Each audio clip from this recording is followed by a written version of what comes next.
What's up, everyone? Welcome to the Power Play with CJ. Today, we're focusing on the Tampa Bay Lightning signing Stevie Yzerman to a 4-year extension to be their general manager, continue being their general manager.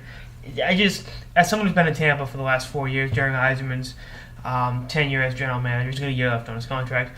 It's always weird when you see the Lightning logo next to his name because, you associate him with Detroit, but now it's kind of become second nature. And, he's been a big reason why Tampa's been successful, and his job has not been easy. I mean, when you get rid of, in the last, 9 months, two of the three most popular players in franchise history, I put Dave Andreychuk in there with San Luis and the Cavaliers. Because we ever go to a game in Tampa, Andreychuk's everywhere. You see his jerseys, there's a statue outside, and he's physically walking around, interacting with fans, and, making it a pleasant experience. I mean, last game I was at, I think Edmonton was in town. It was the Canadian Air Force hockey team to come down. He was, talking to them, and really just being an outgoing and all-around good guy.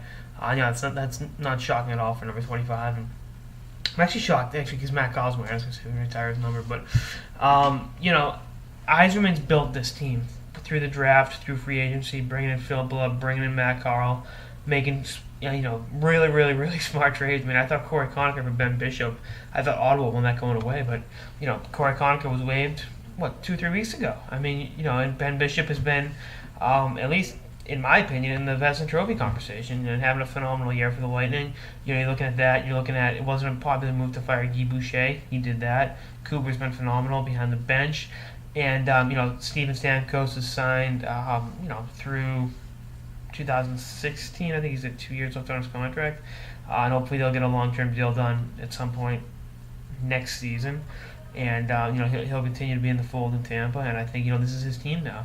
And they've got some really, really up and coming players. Obviously Victor Hedman's going to be, in my opinion, a top 10 North Trophy candidate. You're looking at Jonathan Drouin's lighting up Major Junior right now. Kucherov's been up. They just have these amazing young players in their organization, and a lot of that is because of Yzerman going out, drafting them, trading for them. And, I thought the Ryan Callahan for San Luis trade, it was a very smart trade, a good hockey trade that's paid dividends to the Lightning. I mean, it was a tough situation for Yzerman to be in because, you don't want to cut one of your guys from the Olympic team, but at the same time, you've got to put the best team on the ice if possible.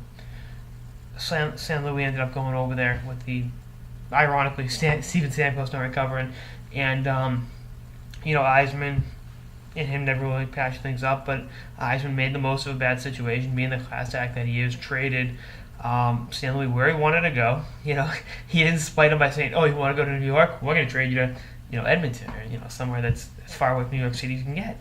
And he handled that with class and dignity, and they got a good player back, and they're playing very good hockey. So, smart move by Mr. Vinnick and the Tampa Bay ownership to keep Stevie Yzerman in the fold, because he is one hell of a general manager, and you'll continue to build a winner in Tampa Bay throughout his time down here. Anyway, that's all I got in this episode of the Power Play with CJ on Tampa Bay re-signing Steve Yzerman to a 4-year extension.